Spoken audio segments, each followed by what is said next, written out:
Hello students, अभी तक हमने लास्ट वीडियो में क्या देखा था बेटा? मोलैरिटी। कौन सी कॉन्सेंट्रेशन टर्म डिस्कस करी थी?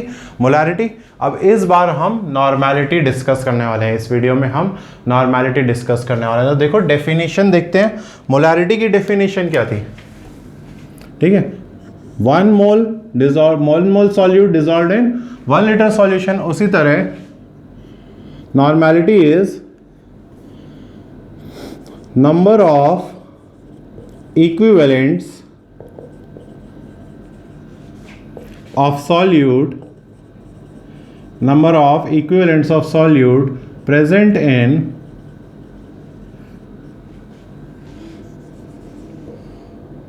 1 liter of solution।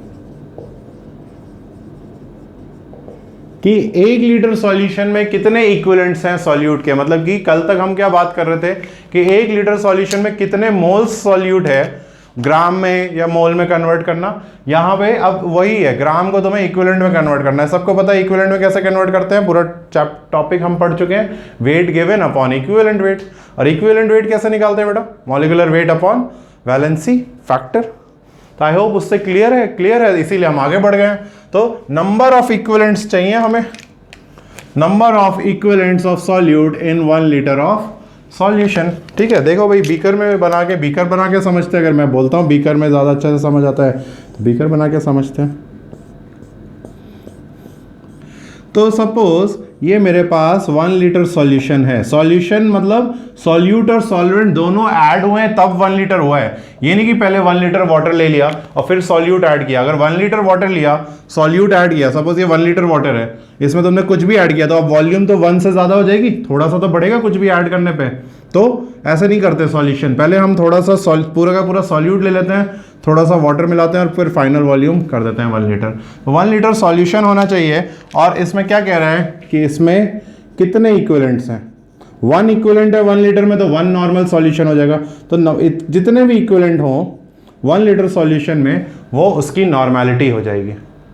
क्लियर है? तो इसीलिए फॉर्मूला क्या है देखो नॉर्मेलिटी का, number of equivalents of solute upon volume of solution in litres.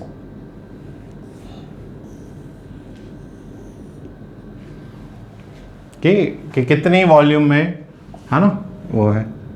इसको देखो थोड़ा सा मॉडिफाई किया जा सकता है, या होता ही है, यूज़ होता है बेटा। क्या होगा? इक्विवेलेंट्स ना, इक्विवेलेंट की जगह हम क्या लिख सकते हैं? Weight given, weight of solute given upon equivalent weight of solute upon V in litres. समझ आया? इक्विवेलेंट को मैंने किससे रिप्रेजेंट कर दिया? Equivalent is weight given upon equivalent weight, weight given upon equivalent weight. ठीक है, इसको लिख लेंगे अभी हम बाद में। W is wait of solute in given weight of solute. ये क्या है? Equivalent weight of solute. और V लीटर्स में। और अगर वॉल्यूम ml में है बेटा, ये तो ऐसे आ जाएगा। सपोज वॉल्यूम ml में है, 250 ml है, तो क्या करेंगे? Vml, ml में, ml को लीटर में कैसे कन्वर्ट करते हैं? 1000 से डिवाइड करके। सबको दिख रहा है? फोकस में है, फोकस आउट हो जाता है। तो Vml में है तो डिवाइड कर देंगे बाय 1000। 1000 कहाँ आ जाएगा? ऊपर। तो ये हो जाएगा नॉर्मेलिटी का फॉर्मूला। ठीक है, और ये भी बहुत इंपॉर्टेंट है क्योंकि ज़्यादातर वो कहेगा कि इतने ग्राम है, बताओ उसकी नॉर्मेलिटी कितनी। ठीक है, इंपॉर्टेंट तो है ही, ये तो है ही हमारा की फॉर्मूला। ठीक है, पर इस फॉर्म में भी ज़्यादा यूज़ होता है। ठीक है, अभी एक एग्जाम्पल भी लेते हैं, इसी बीकर में लेंगे हम। सपोज मैंने 40 ग्राम NaOH डाला बेटा 1 लीटर सॉल्यूशन में, इसी में मैंने 40 ग्राम NaOH डाला, तो उसकी नॉर्मेलिटी बतानी है मुझे भाई। ठीक है, यहाँ पे 40 ग्राम NaOH ऐड किया है मैंने, 40 ग्राम NaOH, वॉल्यूम वही है 1 लीटर सॉल्यूशन। तो 40 ग्राम NaOH की नॉर्मेलिटी निकालनी है बेटा। तो देखो क्या करेंगे, इक्विवेलेंट्स निकालने पड़ेंगे पहले। तो हमें नॉर्मेलिटी क्या होता है, equivalents upon volume of solution. Volume तो पता ही है 1 लीटर, तो 40 ग्राम NaOH के इक्विवेलेंट्स कितने, तो देखो इक्विवेलेंट्स ऑफ NaOH, क्या हो जाएगा? Wait given upon equivalent weight. Weight given कितना है? 40 ग्राम। अब इक्विवेलेंट वेट NaOH का कितना हो जाएगा? तो equivalent weight of NaOH will be, बताओ भाई, equivalent weight NaOH will be molecular weight upon valency factor. Molecular weight upon valency factor. Molecular wait 40 ही होता है, कल हमने कैलकुलेट किया था 23 + 16 + 1, 40 अपॉन 1। तो इक्विवेलेंट वेट और मॉलिक्यूलर वेट NaOH का क्या सेम है? क्यों? क्योंकि वैलेंसी फैक्टर क्या है? 1। सिंपल। सो इक्विवेलेंट्स कितने हुए? ठीक है, तो wait given upon equivalent wait, तो इक्विवेलेंट्स कितने आए? 1। ठीक है, तो 1 इक्विवेलेंट NaOH है। अगर तुम 40 ग्राम ऐड करते हो तो 1 इक्विवेलेंट NaOH है। ये नोट कर लिया भाई सबने, इक्विवेलेंट्स कैसे निकालते हैं? तो ठीक है, तो अगर 1 इक्विवेलेंट NaOH है, मतलब उसने 40 ग्राम दिया था तो मैंने इसको कन्वर्ट कर लिया। 40 ग्राम का मतलब मैंने कन्वर्ट कर लिया इक्विवेलेंट्स में, तो it is equivalent to 1 equivalent NaOH। तो 1 equivalent NaOH dissolved in 1 litre solution, 1 equivalent NaOH in 1 litre solution, 1 equivalent NaOH 1 litre solution में, इसको हम बोलेंगे नॉर्मेलिटी कितनी आएगी? 1/1। तो नॉर्मेलिटी कितनी आएगी? 1 नॉर्मल। इसको हम बोलेंगे 1 नॉर्मल NaOH सॉल्यूशन है अगर तुम 40 ग्राम डालते हो तो। ठीक है, 1 नॉर्मल। कल हमने 40 ग्राम लिया था मोल्स में भी, तो उसमें 1 मोलर आया था, तो आएगा ही बेटा, वो आएगा। क्यों आएगा? क्योंकि इसका वैलेंसी फैक्टर 1 है। देखो NaOH की स्टोरी देखते हैं, अब NaOH के बारे में थोड़ा देखते हैं। NaOH का मॉलिक्यूलर वेट 40 है, NaOH का इक्विवेलेंट वेट भी 40 है। ठीक, कैसे? क्यों? क्योंकि इसका वैलेंसी फैक्टर 1 है। तो देखो molecular weight equivalent weight same है, तो इक्विवेलेंट निकालने का और एक क्या होता है? Moles into valency factor. तो बताओ अगर मैं 1 मोल ले लेता हूं तो वैलेंसी फैक्टर तो 1 है, तो इक्विवेलेंट और मोल्स भी क्या हो जाएंगे बेटा? बराबर। इक्विवेलेंट एंड मोल्स भी क्या हो जाएंगे? इक्वल। मॉलिक्यूलर इक्विवेलेंट वेट तो इक्वल है ही, ये भी हो जाएंगे। अब देखो नॉर्मेलिटी और मोलैरिटी देख लेते हैं इसकी। तो नॉर्मेलिटी क्या होती है? इक्विवेलेंट पर लीटर। मोलैरिटी क्या होती है? मोल पर लीटर। तो जब इक्विवेलेंट और मोल सेम है तो नॉर्मेलिटी एंड मोलैरिटी भी क्या हो जाएगी? सेम। क्यों?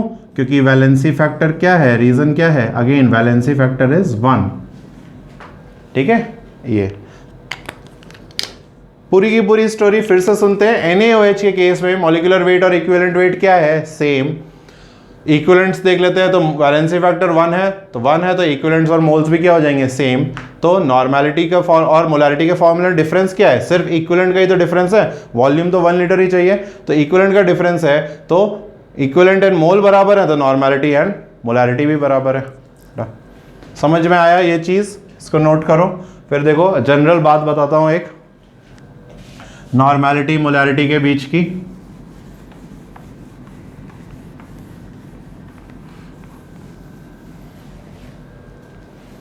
इक्विवेलेंट की बात और करते हैं फिर से। देखो इक्विवेलेंट की बात, तो इक्विवेलेंट जो होता है वो पहली बात तो होता है wait given upon equivalent weight. ठीक है, वेट अपॉन इक्विवेलेंट वेट। फिर एक होता है मोल इनटू वैलेंसी फैक्टर। फिर एक होता है normality into volume in litres. ठीक है, चलो एग्रीड। अब देखो और एक चीज लिखूंगा मैं, इक्विवेलेंट वेट जो होता है वो होता है molecular weight upon valency factor. अब इस पूरी स्टोरी में मैंने ये बोला, सपोज मेरे पास एक ऐसा कंपाउंड है जिसका वैलेंसी फैक्टर 1 है, तो तुम सब जगह 1 पुट कर दो भाई, यहां पे 1, यहां पे 1। ठीक है, अभी यहीं के 1 जहां जहां वैलेंसी फैक्टर 1 है। अब देखो ये 1 हो गया तो इक्विवेलेंट और मोल्स इक्वल हो गए। अगर वैलेंसी फैक्टर 1 है तो क्या क्या सेम हो जाता है, मैं ये बताने की कोशिश कर रहा हूं कि तब कोई डिफरेंस नहीं होगा दोनों कंसंट्रेशन टर्म में, पर अगर वैलेंसी फैक्टर चेंज है तब ज्यादा इंपॉर्टेंस होगी। ठीक है, तो पहली बात तो ये सेम हो गया। दूसरा क्या सेम हो गया बेटा, इक्विवेलेंट वेट और मॉलिक्यूलर वेट भी सेम हो गया, वैलेंसी फैक्टर 1 है।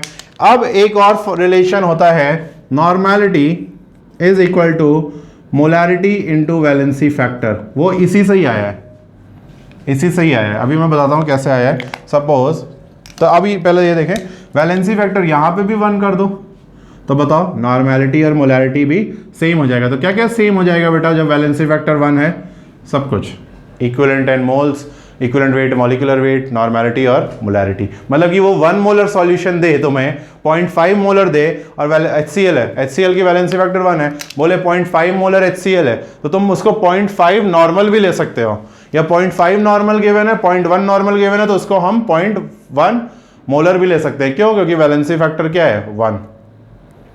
समझ में आ रहा है? अब ये रिलेशन कैसे आया, तो ये रिलेशन ऐसे आया बेटा, देखो इससे आया, equivalent is equal to mole into valency factor.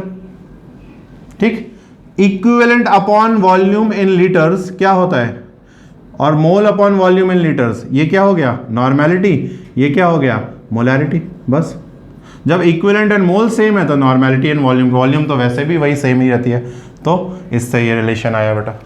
ठीक है, तो बेसिकली हमें ये 1 2 3 4 एंड ये तो पता ही है, इसको ध्यान ही रखना है बेटा, बहुत ही इंपॉर्टेंट चीज़ है। सारे 6-7 चैप्टर्स जो इंपॉर्टेंट है उस सब में ये यूज़ होगा। नॉर्मेलिटी इंपॉर्टेंट कंसेप्ट है बेटा। क्लियर हुआ ये चीज़ यहाँ तक का? ठीक है, और हम एग्जाम्पल्स लेके डिस्कस करेंगे इसको, कल के जैसे एक टेबल बनाएंगे लास्ट वीडियो के जैसे।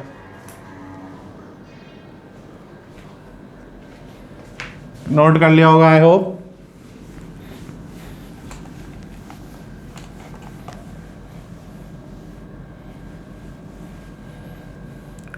तो चलो एक चीज बोलते हैं, मेरे पास कल के जैसे ही 40 ग्राम NaOH है, NaOH ही है,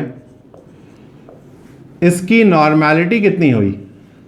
अगर वॉल्यूम सब में कॉमन ही है, volume is 1 litre only common, तो नॉर्मेलिटी कितनी हुई और फिर मोलैरिटी कितनी हुई? ठीक है, इसी तरह 20 ग्राम NaOH है, तो बताओ नॉर्मेलिटी से भी पहले बेटा, सॉरी एक मिनट मैं बस कर रहा हूं, पहले इक्विवेलेंट्स निकालो मेरे लिए। ठीक है, यहां पे पहले इक्विवेलेंट्स निकालो, फिर मोल्स निकालो, नहीं इक्विवेलेंट्स निकालो, उससे नॉर्मेलिटी निकालो और मोल्स निकालो और फिर मोलैरिटी निकालो। 20 ग्राम के लिए देखते हैं, 10 ग्राम के लिए देखते हैं, 80 ग्राम के लिए देखते हैं, 0.4 ग्राम के लिए देखते हैं। ठीक है, तो तुम्हें ज़्यादा समझ में आएगा नॉर्मेलिटी और मोलैरिटी में रिलेशन। नहीं तो क्या करो, नॉर्मेलिटी निकाल लो, मोलैरिटी इनटू वैलेंसी फैक्टर, और क्योंकि वैलेंसी फैक्टर 1 है NaOH के लिए तो वो सेम ही लिखते जाओ। इक्विवेलेंट बताओ भाई, equivalent moles into valency factor, क्योंकि NaOH के लिए वैलेंसी फैक्टर 1 है तो इक्विवेलेंट्स एंड मोल्स भी इक्वल है, ये तो तुम ऐसा लिखते जाओ भाई, ये टेबल। समझ में आया भाई सबको? तो जैसे 40 ग्राम है तो 40 ग्राम गिवन वेट है, इसका इक्विवेलेंट वेट से डिवाइड करो तो 1 इक्विवेलेंट। 20 ग्राम है, 20 ग्राम को 40 ग्राम से डिवाइड करेंगे इक्विवेलेंट्स निकालने के लिए, तो कितना आएगा 1/2, 0.5 ग्राम, तो 0.5 ग्राम, सॉरी 0.5 इक्विवेलेंट्स, 0.5 इक्विवेलेंट्स 1 लीटर में, तो 0.5 नॉर्मल। ठीक है, इक्विवेलेंट्स एंड मोल सेम, जितनी नॉर्मेलिटी उतनी मोलैरिटी सेम, उस तरह से ये तुम्हें करना है, ये तो तुम्हें करना है। नेक्स्ट वाला मैं करता हूं एक, आई होप लिखा होगा भाई सबने, दिख रहा है भाई क्लियर? ठीक, मैं करूंगा डिस्कस H2SO4 को।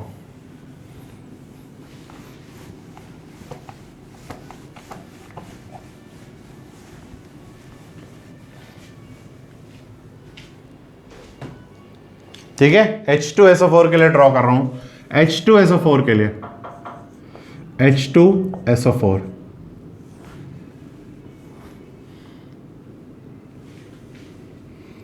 H2SO4 के लिए आपको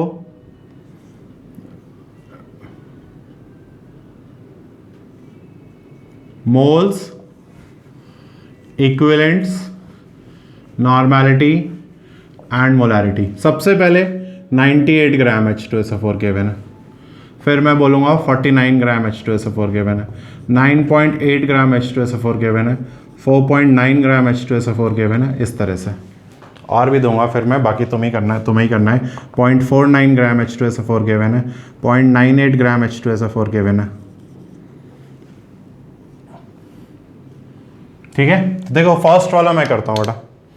फर्स्ट वाले में 98 ग्राम है, मुझे मोल्स निकालने हैं, तो मोल्स निकालने का फॉर्मूला क्या है? Moles is equal to weight given upon molecular weight. Weight given 98 gram है, ये कैलकुलेट, और मॉलिक्यूलर वेट H2SO4 का 98 ही होता था, ये 1 मोल हुआ, 1 मोल। ठीक है, इक्विवेलेंट निकालना है, तो इक्विवेलेंट होता है वेट अपॉन इक्विवेलेंट वेट। तो वेट गिवन तो 98 है, पर इक्विवेलेंट वेट H2SO4 का कितना है भाई, कोई बताएगा?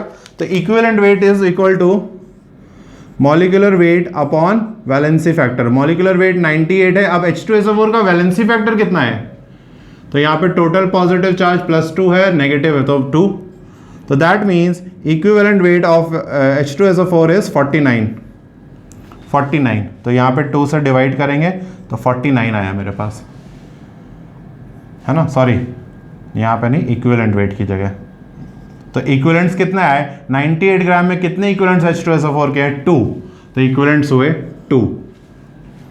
ठीक है, वॉल्यूम कॉमन है, वॉल्यूम इज 1 लीटर, तो 1 मोल इन 1 लीटर, मोलैरिटी कितनी है बेटा? 1 मोलर। वॉल्यूम 1 लीटर है, 2 इक्विवेलेंट्स इन 1 लीटर, नॉर्मेलिटी कितनी हुई? 2n। समझ आया? फिर से बोलता हूं मैं, देखो 1 मोल इन 1 लीटर, तो मोलैरिटी कितनी हुई according to definition? 1 mole solute in 1 litre of solution, तो 1 molar. 2 equivalents in 1 litre solution, तो नॉर्मेलिटी कितनी हुई? 2 नॉर्मल। ठीक है, 2 इक्विवेलेंट्स है, फॉर्मूला देखो, number of equivalents 2 equivalents in 1 litre, तो 2 नॉर्मल। फॉर्मूले से भी कर लो, normality is equal to molarity into valency factor, तो उससे भी ट्राई कर लो।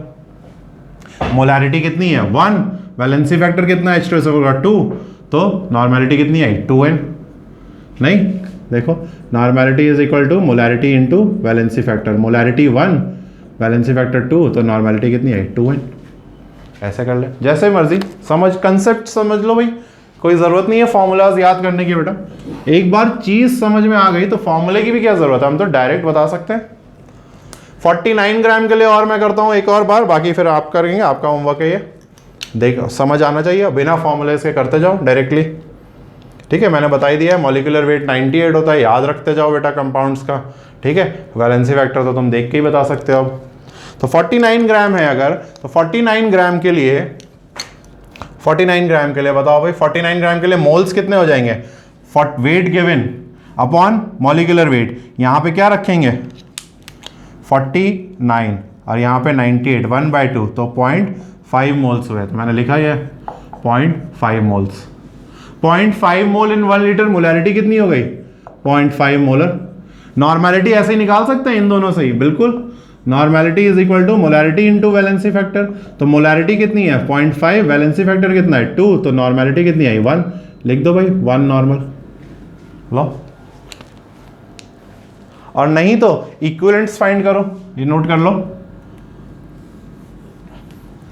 नहीं तो इक्विवेलेंट्स फाइंड करते हैं बेटा। इक्विवेलेंट्स फाइंड करने के लिए देखो, इक्विवेलेंट्स फाइंड करने के लिए बताओ इक्विवेलेंट्स कितने होंगे? तो वेट गिवन कितना है? 49। इक्विवेलेंट वेट कितना होता है H2SO4 का? 49, तो इक्विवेलेंट्स कितना है? 1, तो इक्विवेलेंट्स कितना है? 1 equivalent in 1 litre, 1 normal. 1 equivalent in 1 litre, 1 normal. I hope समझ आया होगा बेटा, ये नॉर्मेलिटी एंड दोनों मोलैरिटी, हमने रिलेशन भी बात कर ली, relation between normality and molarity की। मोलैरिटी गिवन हो तो नॉर्मेलिटी में कैसे कन्वर्ट करें, नॉर्मेलिटी गिवन है तो कैसे कन्वर्ट करें, रिलेशन भी बात कर ली, नॉर्मेलिटी की भी बात कर ली, कन्वर्जन कर लिया। अभी थोड़ा और बात करेंगे इन दोनों को कन्वर्जन के लिए, थोड़े से मैं और टेबल कराऊंगा नेक्स्ट वीडियो में। नेक्स्ट वीडियो में हम और मैं तुम्हें काम दूंगा और होमवर्क दूंगा, उसको करो, एकदम क्रिस्टल क्लियर हो जाना चाहिए, फिर हम न्यूमेरिकल स्टार्ट कर देंगे। ओके, आई होप यहाँ तक फिर क्लियर होगा इस वीडियो के लिए। मुझे लगता है कि एक concept at a video is enough, तो स्लो अंडरस्टैंडिंग होगी, पर आगे के चैप्टर्स में हम स्पीड से काम कर सकते हैं। अब कहीं पे भी कुछ भी आए, हाफ कर दी वॉल्यूम, ये कर दी, तो मुझे फिर से ये समझाने नहीं बैठना पड़ेगा। Okay, that is the benefit. और तुम्हें भी इतनी जल्दी समझ में आ जाएगा कि हाँ ये तो बहुत अच्छे से क्लियर है। और अब तो बेनिफिट भी है, यूट्यूब में वीडियोस हैं, तुम नेक्स्ट 12th में भूल जाओ, आके रिवाइज कर लो, 20-25 मिनट की वीडियोस हैं। इट इज़ द बेनिफिट कि कंसेप्ट बेस्ड ही है। देखो अभी प्रैक्टिस बेस्ड नहीं है, प्रैक्टिस लास्ट में, जैसे मोल्स में पहले करवाया था मैंने, लास्ट में सारे एक साथ क्वेश्चंस लास्ट में। ओके, तो आई होप यहाँ तक क्लियर होगा बेटा, है ना? बिल्कुल, absolutely. Then thank you, will meet again then.